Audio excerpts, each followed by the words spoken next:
पिछली श्रृंखला में हमने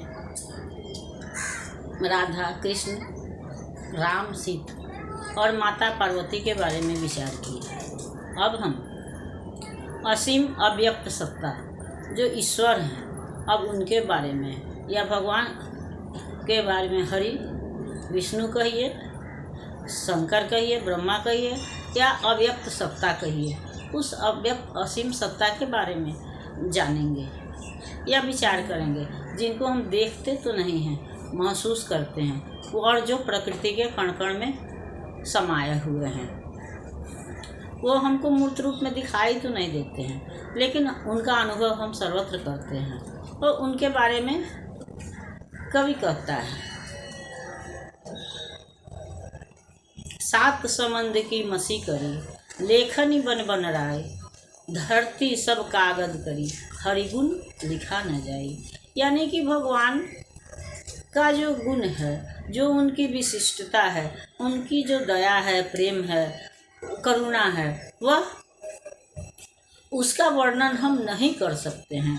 हमारे पास इतनी शक्ति नहीं है कि हम भगवान के गुणों का वर्णन कर सकें, ईश्वर के रूप का वर्णन कर सकें, उनके दया और प्रेम का वर्णन कर सकें। उसके लिए कवि कहता है कि अगर सात जो हमारे महासागर हैं, अगर उन सात समुद्र से मतलब वो महासागरों से है, तो सातों समुद्र में जो पानी है, महासागरों में जो पानी है, उनको अगर मसी यानी कि स्याही, तो अगर उनको हम स्याही बना दें और दुनिया में जितने भी वनराई का मतलब वृक्ष से है, तो दुनिया में जितने भी वृक्ष हैं उन वृक्षों का हम कलम बना लें और पूरी धरती को कागज का मतलब कागज से, और पूरी धरती को हम कागज बना लें, फिर भी भगवान का गुण जो है, भगवान की महत्ता जो है, वो हम नहीं लिख सकते हैं।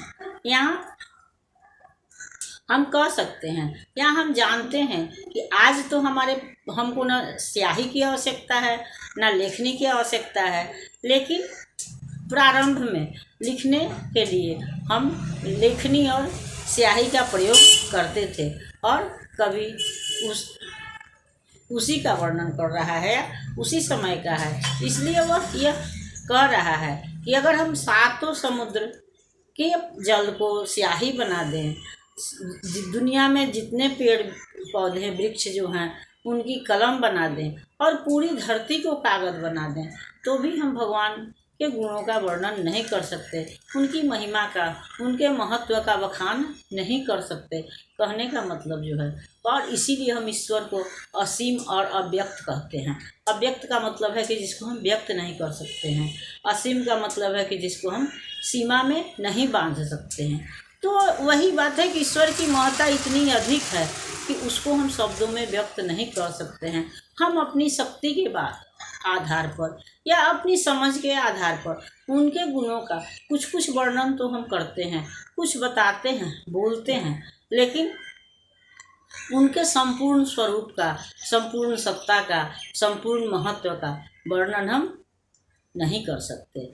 इसलिए हम सिवाय उनको अनुभव कर सकते हैं, उनको नमन कर सकते हैं, उनकी पूजा कर सकते हैं, अनुभव कर सकते हैं, लेकिन उनको शब्दों में हम व्यक्त नहीं कर सकते हैं। इसीलिए ईश्वर को हम अव्यक्त या वर्णनातीत भी कहते हैं। अगली श्रृंखला में हम नीति के दोहे पर विचार करेंगे। तब तक यह श्रृंखला आपको पसंद आती है तो इसको लाइक कीजिए, सब्सक्राइब कीजिए। मिलते हैं अगली श्रृंखला में, तब तक के लिए धन्यवाद।